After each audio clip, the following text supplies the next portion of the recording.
There is a word that Jesus spoke in Aramaic, a word so charged with divine meaning that, when it was translated from Aramaic into Greek and later into Latin, something essential was deliberately removed from it. Not by accident, because the full and original meaning of that word granted every human being direct access to divine authority without the need for any institution, priest, or intermediary. The early Aramaic-speaking communities, those closest to the teachings of Jesus, understood the true meaning of this word. They did not use it as a religious label or ritual formula. They used it as a living frequency, a sacred vibration that, when spoken with full awareness, activated the dormant divine identity within every human soul. Then came the translations, with Achlaya, from Aramaic to Greek, from Greek to Latin, from Latin to the modern world. The true power of this word was quietly buried. What was given in its place was a shell, a grammatical substitute carrying none of the original force. The word is Shem. And what it truly means in the Aramaic spoken by Jesus will not only change your theology, it will forever change the way you see yourself. To understand what was removed from your spiritual inheritance, you must first understand how meaning functions in ancient Aramaic. In English, a single word usually carries one primary meaning, occasionally two or three. But in Aramaic, the living language that Jesus spoke every day of his earthly life, a single word can contain dozens of complex meanings simultaneously. This is the structural nature of Semitic languages, where each route radiates outward in multiple directions at once, touching different dimensions of reality through a single vibrational sound. Shem is one of those words. In virtually all modern translations, Greek, Latin, and English, Shem was translated with a single equivalent, name. When you encounter in the Lord's Prayer the phrase, "Hallowed be thy name," the original Aramaic uses a derivative of Shem. In that single act of translation, something vast and alive was compressed into something flat and ordinary. The English word name carries the weight of an external label, an identifier used by others to refer to you from the outside, something assigned to you, rather than something living within you. But Shem, in its original Aramaic context, points to something entirely different. It carries the meaning of the inner divine nature. It speaks of the unique vibrational signature that identifies your soul within the consciousness of creation itself. It points to presence, to sacred light, to the authority flowing through you as a living extension of the divine source. When Jesus spoke of Shem, he was not referring to a label. He was referring to the sacred identity inherent at the core of every human being. An identity that, once fully awakened, carries the full weight of divine authority. The early Aramaic-speaking communities of the 1st century understood this multifaceted reality. They did not invoke Shem as a mechanical religious formula. They approached it as a living frequency, a vibrational key opening specific doors between human consciousness and its divine origin. This understanding was considered radical, and, as you will discover in the following chapters, it was too radical to survive unchanged through the process of institutional translation. The question of what happened to Shem is not merely theological. It is a question of power, who holds it, and who is allowed to access it directly. When the early church began standardizing Christian doctrine in the 3rd and 4th centuries, one of its greatest challenges was the existence of diverse independent communities of believers. Many of these communities were rooted in the original Aramaic tradition and maintained spiritual practices that required no institutional mediation. They accessed the divine directly, through inner consciousness, through the living frequencies of sacred Aramaic words, and above all, through Shem. These communities represented something centralized religious authority could not absorb, believers who understood they already possessed divine authority within their own being, not as a gift granted by hierarchy, not as a reward for institutional conformity, but as an innate right encoded into the very structure of the soul, an innate right, identified and activated through the correct understanding of Shem's spiritual symbol of the soul. The idea that a human being could access divine power directly, simply by awakening to their inner Shem, was incompatible with a system built around the necessity of spiritual intermediaries. The process of translating the Aramaic scriptures into Greek and Latin was, in part, a process of managing that tension. When translators chose the word name to translate Shem, They were not making a purely linguistic decision. They were making a theological and institutional decision. A name is something external, a word existing in someone else's vocabulary about you. It is not a living force within you. And that distinction between Shem as inner divine authority and name as an external religious label is precisely the distinction that was quietly removed from the text. Jesus himself never erased that distinction. He always pointed people toward the divine reality dwelling within them. He spoke of Shem as something belonging to every soul, not as the privilege of a few, but as the birthright of every being created in the image of the divine. The words of Jesus in Aramaic open different pathways back into divine alignment. Each one represents a frequency capable of restoring something fragmented within human consciousness. And what most people never discover is that one specific Aramaic vibration was once considered forbidden within certain ancient mystical circles. And in the next chapters, I will reveal why some believed its sound alone could influence the human mind and spirit. To truly understand how Jesus used Shem, you must enter the world of first-century Aramaic spiritual practice. In that world, the act of speaking was not mere communication, it was creation. Aramaic-speaking mystics and teachers understood that words were not passive containers of meaning. They were living forces capable of shaping consciousness, influencing energy, and opening channels between the human soul and the divine source. When Jesus spoke, he was not simply transmitting information. He was transmitting vibration. When Jesus invoked Shem in prayer, in healing, in teaching, he activated the inner divine identity of those receiving that invocation. He awakened the sacred nature already existing within them, waiting to be recognized. This was the true meaning of the Aramaic tradition of speaking Shem.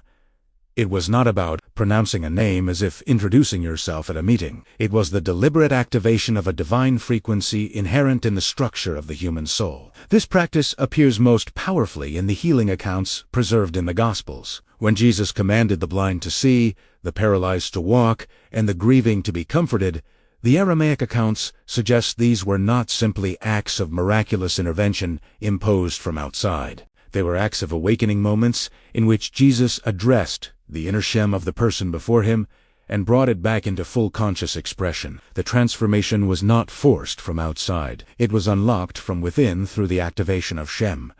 This is also why the early Aramaic communities spoke of healing not as something done to a person, but as something awakened within them. The authority of Jesus was not separate from the authority he invoked in others. He knew Shem because he fully inhabited his own Shem, and his entire mission was to help every human being do the same. By now, you have probably realized how difficult some of these ancient Aramaic pronunciations are to fully reproduce through AI narration alone. These sounds carry subtle vibrations and meanings that are not easily preserved through a single listening. That is why I prepared 3 study guides containing the original Aramaic text, pronunciation support, transliteration, and deeper symbolic interpretations. If you wish to study these teachings more deeply, the link is in the description and pinned comment. The suppression of Shem did not happen overnight. It was a gradual process unfolding over centuries, driven not only by malice, but by the complexity of managing a rapidly expanding religious institution. As Christianity spread throughout the Roman Empire during the 2nd and 3rd centuries, it encountered cultures, philosophies, and political systems unable to absorb the radical implications of Shem in its original Aramaic meaning. The idea that every human being carries sovereign divine authority within their own soul was simply incompatible with an institution deriving its power from being the exclusive mediator between humanity and the divine. The Council of Nicaea in 325 AD marked a pivotal moment in this process. What was decided there was not merely theological doctrine. It concerned spiritual epistemology, defining how ordinary human beings were permitted to access the divine and under what conditions. The voices silenced in this process were not merely those of fringe sects. They were the voices of communities still practicing the original Aramaic understanding of Shem. Communities for whom personal divine authority was not a theological abstraction, but a lived daily reality. After the Council of Nicaea, texts preserving the Aramaic complexity of Shem were progressively marginalized, declared non-canonical, or simply lost. The Peshitta, the ancient Aramaic New Testament, survived, but its interpretation became increasingly shaped by institutions favoring the simplified Greek and Latin versions. The depth of Shem was not erased by one decree. It was quietly buried beneath centuries of restricted translations and theological standardization. Yet what survived this process could never be fully extinguished, because Shem is not merely a word written in a text. It is a living reality encoded within every human soul, present before any institution could ever reach it, and still fully active today, waiting to be consciously recognized and reclaimed once again. The question you may now be carrying is not merely historical. It is deeply personal. If Shem has always existed within you, how do you consciously reconnect with it? How do you move from intellectual understanding into the lived and felt experience of your own divine authority? This is precisely the question the original Aramaic teachings of Jesus were designed to answer, and the answer is rooted in a specific quality of consciousness, not ritual complexity. The practice of reconnecting with Shem begins with a recognition that contradicts much of what modern spiritual culture teaches.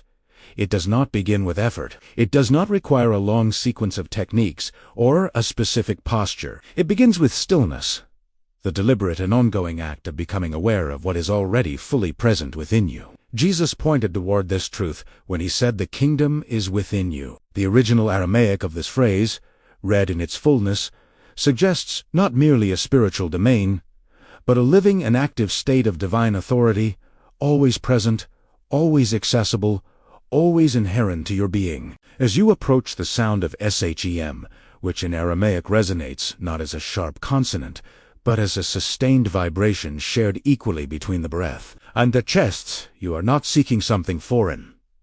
You are returning to something native. Many who begin this practice report a feeling of recognition rather than acquisition. Not the sensation of learning something new, but of remembering something essential that has long waited beneath the surface of ordinary consciousness. Jesus used Shem to invite people back into this recognition. He understood that the divine authority within every person did not need to be created, earned, or granted by an institution. It only needed to be consciously seen. And the moment it is truly seen, felt moving through the body as vibration, as warmth, as unshakable certainty, the soul restores its sovereign connection to the divine source from which it was never truly separated. Everything you have encountered in this teaching converges toward one single truth that Jesus carried within every word he spoke. You were never meant to be spiritually dependent on external authority. The original Aramaic reality of Shem reveals that the divine power you may have spent years seeking outside yourself in churches,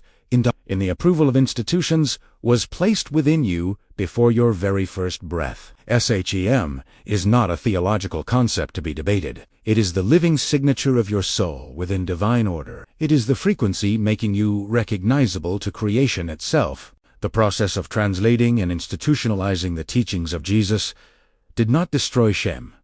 It cannot be destroyed, but it buried the knowledge of it beneath layers of language and doctrine that no longer carried the original Aramaic resonance. What you received in this teaching is not a new discovery. It is a recovery, a return to what has always belonged to you. As you carry this understanding forward, consider the changes that occur when you truly know your Shem, not as a concept held in the mind, but as a living reality felt in the body, anchored in the chest, radiating through every thought, every word, every action. The authority Jesus demonstrated was not exclusive to him. It was demonstrative, a living example of what every human soul becomes capable of when the Shem within it is fully awakened consciously. Visit the Divine Light Academy at the link below to access my complete guides and begin your journey into the living language of the Masters. But before you go, I want to hear from you.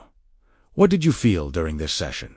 Comment the word awakening below if you felt a shift in your energy today. We read every response, and your testimony strengthens this entire community of light. Right now, before closing this video, go to the comments and tell us, what did you feel? What shanged?